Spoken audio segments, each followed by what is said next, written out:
Approve an increase in the substitute nurse per diem rate to $100 in accordance with the substitute teacher per diem rate.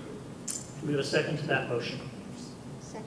Thank you, Mrs. Cullen. Moved and seconded to approve an increase in per diem rate. Comments or questions from board members?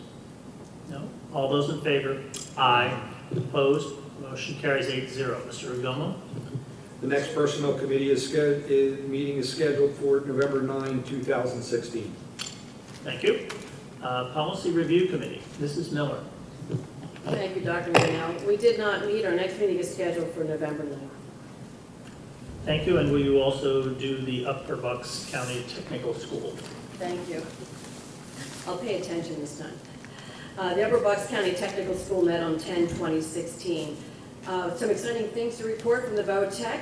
With the goal of expanding their programs of study, the administration did an extensive analysis of programs, employer needs, and ways to prepare our students for secondary education and high-priority careers. The recommendation came to the board to develop a mechatronics curriculum. Mechatronics is a multidisciplinary curriculum which leads to many careers. Areas of study include electrical systems, mechanical systems, fluid power, robotics, programmable logistics control, and blueprint reading. It is one of the most dynamically developing fields of technology science. The VOTEC is planning to roll out level 1 of the program in September and expanding accordingly. We met Emily Evans, who was recently hired by the VOTEC to develop our adult ed program. The goal of this program now is to support our local employers by providing meaningful professional development. There are currently 2 existing programs in adult ed and offerings that will be expanded beginning in the winter and spring terms of the school year. Another exciting thing going on at the VOTEC, the articulation agreement with Bucks County Community College and Bloomsburg University is about to be signed. As mentioned last month, our students will have the opportunity for dual enrollment and the ability to earn 29 college credits and, upon graduation, complete 30 more credits at Bucks County Community College to earn a technical entrepreneurship associate's degree. If wanting to move forward, the students can transfer those 60 credits to Bloomsburg University, take an additional 60 credits, and earn a Bachelor of Applied Science in Technical Leadership. Mr. Wagenseller believes this program could begin as soon as the spring and is looking to include our adult ed students in this wonderful opportunity. I would like to recognize Marilyn Reese, Co-op Coordinator in VOTEC, who received the Award of Excellence by Pennsylvania Cooperative Vocational Educational Association. Renovations are completed, and with the exception of some expected changes, the remaining contingency is $182,000, which is designated for the capital fund. As a reminder, the cosmetology clinic is now open. Appointments are encouraged, so if you want your perm shown, like we discussed last month. Rock Ridge Restaurant, yeah. My Christmas present. He was all excited about that last month. Rock Ridge Restaurant opens October 26th. The Rise Bakery opens on October 27th. Open house is November 1st, and December 3rd marks the return of Breakfast with Santa. Our next meeting is scheduled for November 17th, beginning at 7:30, and located in JOC boardroom of the Upper Bucks VOTEC. Thank you, Dr. Yarnell. Thank you. Technology. Mr. Krause. Thank you, Dr. Yarnell. The Technology Committee did not meet. Our next scheduled meeting is for November 14, 2016. Thank you. Thank you. Act 48. Mrs. Banis Clemens.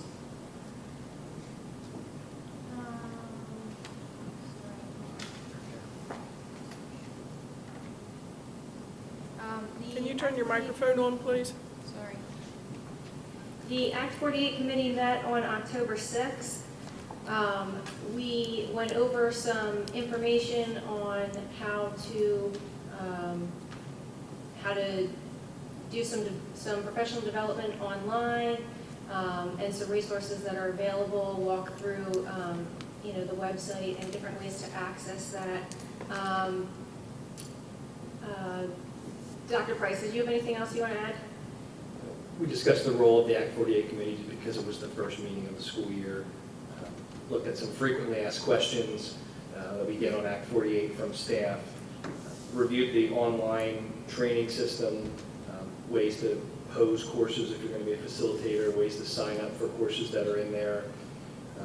And then we also looked at the spring, the June 2016 professional development needs survey results and talked about that a bit. We meet again. I'm sorry. We're scheduled to meet on January 12th. Thank you. Ad hoc fundraising committee. Mrs. Yarder? There hasn't been a meeting since our last board meeting, but I did want to share that the Market Street Sports Group is working on creating an inventory list, and we are looking to have a meeting in December. So when we have a date, we will share that with everyone. Thank you. And the Pennridge Area Coordinating Committee, Mrs. Banis Clemens or Mrs. Cullen, or both? We haven't met since our last meeting, and our next meeting is scheduled for October 27th. Thank you. Now we'll move to new business. First, Mrs. Cullen and Mrs. Miller were both at the PSBA conference that was held in mid-October and acted as voting delegates as well. And we heard tonight from the guitar building folks. So what else that was exciting or that you would like to report on? Some exciting things. First, I'd like to thank the board again for allowing us to attend this conference. We really acquired a lot of information and good ideas. The common thread going through was teaching our students to learn, not just teaching them information, but teaching them to learn. It's not just give our students information, but teach our students how to take that information and convert it into intelligence. It's like, what problem do you want to solve is now replacing what do you want to be. Some interesting examples of this was, my favorite was a teacher who was Teacher of the Year, showed a picture of a soda cup, and the tagline was, tell me what you think my problem will be for tomorrow. And one student used geometry and physics to determine how many ice cubes it would take for the fluid to overflow, the liquid to overflow. And she had no idea, the teacher herself had no idea how to solve this. He used, like I said, he even had a dimension of the ice cubes, and the answer was 3, by the way. But what she did, she modeled learning. She didn't understand the concepts, or didn't have to do the concepts, I should say, but she taught her students how to learn instead of just teaching what she knew. Another example was asking students, like the 4 names of the first four presidents' names, but instead of asking that question, ask, how did they shape our country, and what would happen if the order was reversed? How would our country have looked differently? It was just these kind of questions that really, I think, inspired me, and I think should inspire our curriculum department to really focus on and using our computers not just as computers, but the one gentleman said, have technology through every course throughout the day, and not just using the laptop at programming. So because, like we all know, it's just expanding exponentially. So with that, I'll turn it over to Mrs. Cullen. Thank you, and I would also like to say thank you for allowing us to go out to the conference. It was a great experience. And the other common theme with teaching children how to think differently was also teaching them how to be more independent. One of the keynote speakers was Julie Lithcott-Hames, and she's the author of the book How to Raise an Adult, and she gave a fascinating talk on Thursday. I think it was her first day there. And it's just the way that we prepare children now is changing. And also, when we were watching the SEL video, I saw something there about a Harvard study and what they predicted for students. And she said that one of the best predictors of future success in students was whether or not they did chores at home. So you can take that back to your children. They should be doing chores because it predicts their future success. And she just went on with examples of how schools now, you shouldn't be trying to pile rigor on top of rigor, and students with these really long resumes of accomplishments. And so I asked the question of how do you get colleges to kind of meet you then, because we're thinking that we need to have our children doing the most that they can do. And she said that colleges actually are starting to recognize that you don't have to have students with this long list of accomplishments in school, like they are going to acknowledge if you were working at home, or if you did things around your house, if you worked on a family farm, those kinds of things, that they will take those things into consideration. So I thought that's good. We also met with a school from Freedom Township, and they have something called the FOMAR Leadership Forum, which I thought was interesting. 2 times a year, the students have in-school forums where they teach students how to interact with people on a professional, in a professional setting.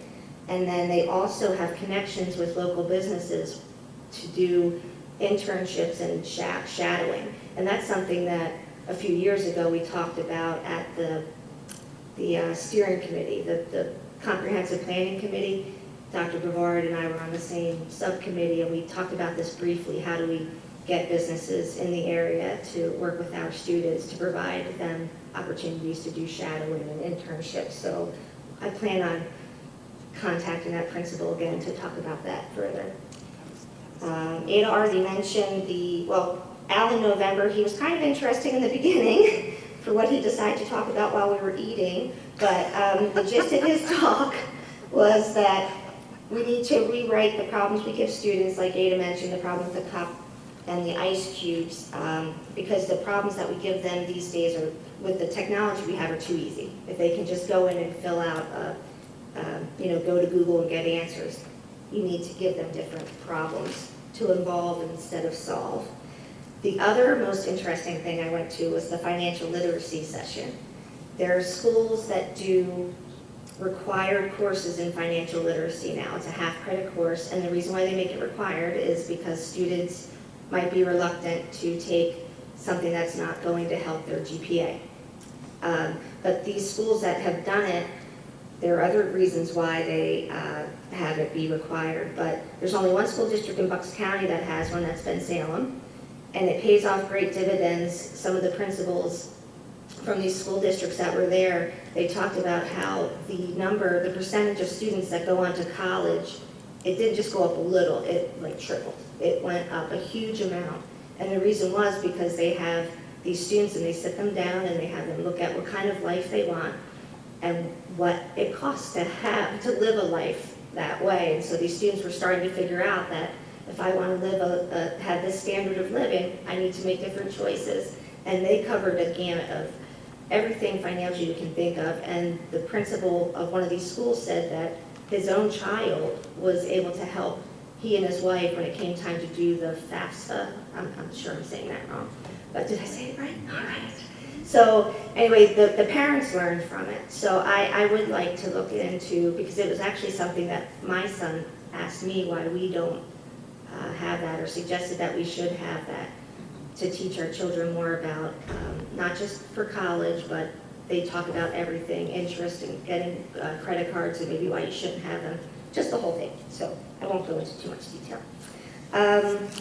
And then we got a presentation on something called IDEX, which is more for the administrators, but it's this a software that it gives you every piece of data you could ever want to have, the test scores, and you can compare yourself to everyone across the state, or it will automatically compare you to schools that are like you. So we have that for Dr. Radigan. PISBA actually bought a membership, or bought a license for one person out of each school district in the state to have access to this IDEX. And I saw the presentation, it was really fabulous. And Mrs. Goldberg, that was a 2-year. Is it for 2 years? 2-year free trial, so I think we should really take advantage. It was amazing. It was amazing. What they could pull up. I Quickly. can't even And begin to quickly. describe all the many things that they were able to show us with that software. And I think the last thing that we went to was a session on the transgender. Ada and I also went there together. And I thought that was eye-opening. It was a good talk. And the woman that gave it, she goes around the state to school districts giving the same talk to each one, or she has her presentation on, it's online. So we could actually go and pull up that video if anybody was interested in seeing the talk that we heard. It was valuable. I think that was it. Oh, no, the voting meeting. Oh. We just wanted to, because we had to go from the electronic clicker thingies to do our votes to paper ballots, but then it kind of got heated. It was really interesting to see how the different delegates from around the state interacted, and people stood up and you were able to, give your point of view on different things that we were voting on. And we were there for a while because we had to break down, instead of voting things in one complete platform, most of the people there wanted it to be broken down, but the people on the stage didn't. Including us. Yeah, including us. That was one of our things, that we wanted it to be broken down, and so it got maybe a little contentious, but in the end, it worked out that we got to vote on things separately, so we thought it was pretty interesting. And speaking of technology, we went from little voting, little clickers to holding up an orange card. Paper. It was a lot of fun. Thank you. Thank you for filling us in on what you learned. This is not listed on the agenda, but it's kind of late-breaking news. As Mrs. Yardley noted, she and Mrs. Venus Clemens and Dr. Scheid were in Harrisburg today, meeting with Secretary, the Department of Education Secretary Rivera. So I'm most anxious to hear what the results of that meeting were. So whomever is going to speak to the issue.